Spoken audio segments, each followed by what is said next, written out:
bună. Am făcut un trafic de influență pentru tot rău spre bine. Tot rău spre bine. Acum, din păcate, l-ai acuzat pe Țancă. Să-i găsi și lui o meserie. Să aibă și el o carte de muncă. L-ai acuzat pe Țancă, trebuie să-l bagi pe Țancă. Dar bomba urmează acum, Dane.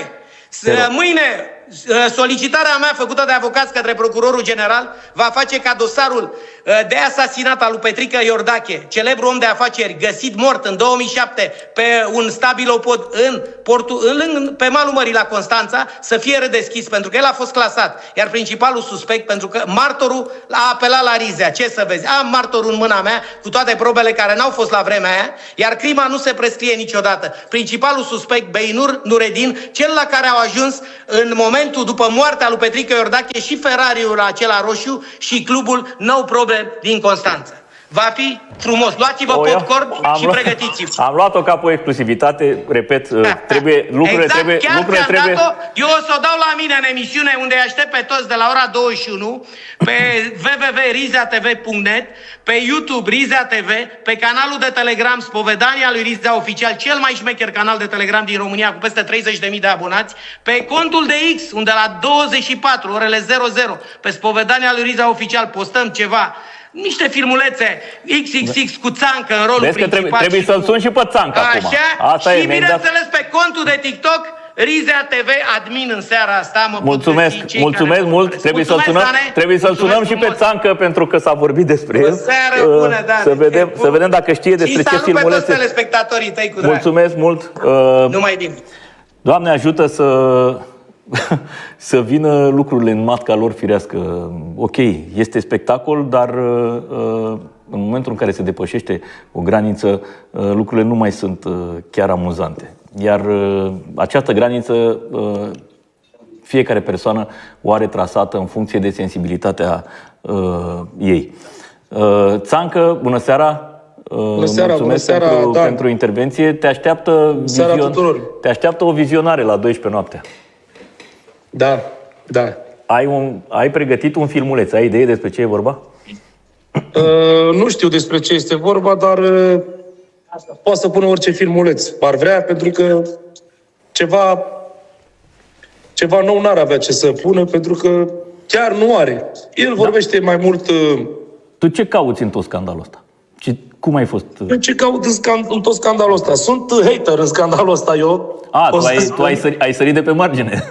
Înțelegi? Sunt ca un hater, dar am spus și eu și a venit vremea să plătească acest om mizerabil pentru toate jignirile care le-a dus asupra multor oameni, inclusiv domnul Becali. Becali este un om, să vorbești de el, să-l jignești. Hai să fim serioși.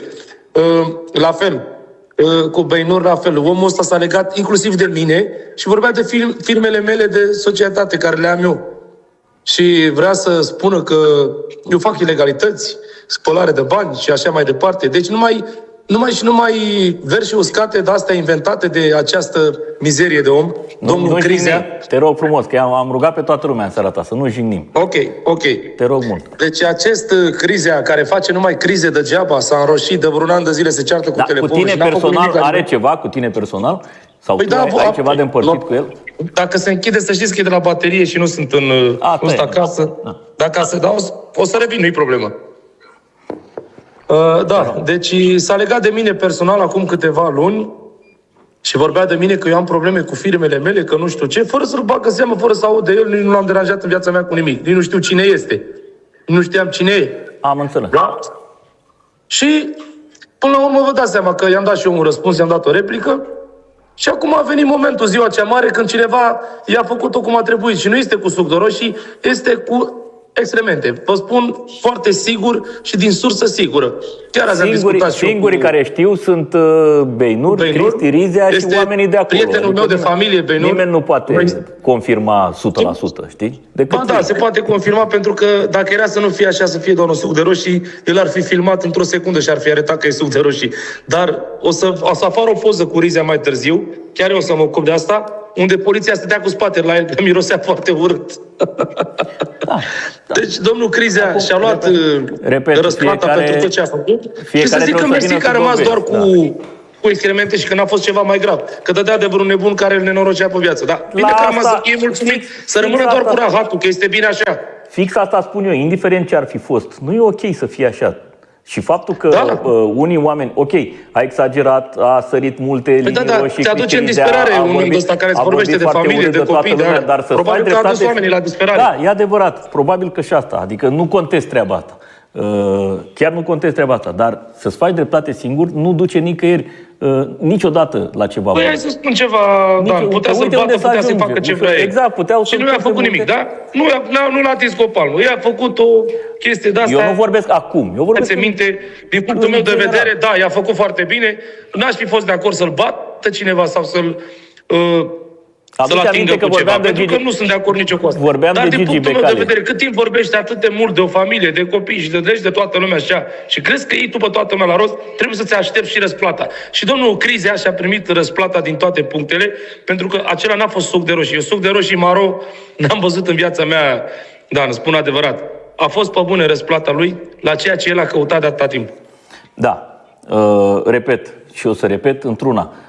Pentru că am pornit de la Gigi Becali. Gigi Becali este cel mai bun exemplu de a-ți face dreptate singur și cel mai bun exemplu de ce ți se întâmplă după ce faci dreptate singur. Îți aduce aminte? Normal că ți aduce te aminte aștepți la mai episodul cu portbagajul. Nu duce nicăieri, el a făcut pușcărie din cauza asta. Corect, dar nu l-a pus nimeni în borbagaj pe Crizea, pentru că ar merita, dar eu nu. nimeni nu vrea să am lege dat la un cap cu- exemplu de a-ți face dreptate singur. Da, corect. Știi? Dar și ce să-i facă lui Beinur că a aruncat coadarea pe el? Nu există nicio lege pentru asta. vorbesc L-a în stropit. general. Poate să declare că l-a stropit cu apă. Care e da. problema? Da. Eu n-am auzit să facă pușcărie pentru apă, că stropești pe cineva cu apă. Da. Da? Să-i dea amendă. Plătești și eu un amendă lui Beinur. Nu-i problemă. E prietenul meu. Bun. Am înțeles. Bine. Domnul Crizea, nu mai fă stăm. crize degeaba și vezi de treaba ta liniștit. Stai liniștit cu familia ta, că păcat de soția ta că a văzut scena aia cu tine, să vadă ce bărbat mizerabil poate să aibă lângă ea. Mai departe, repet, fiecare interpretează cum vrea. Au fost... Mulțumesc mult, Țan. Și eu cu drag. Doamne ajută, au fost, așa cum v-am promis încă de la început, părerile tuturor celor implicați în acest scandal.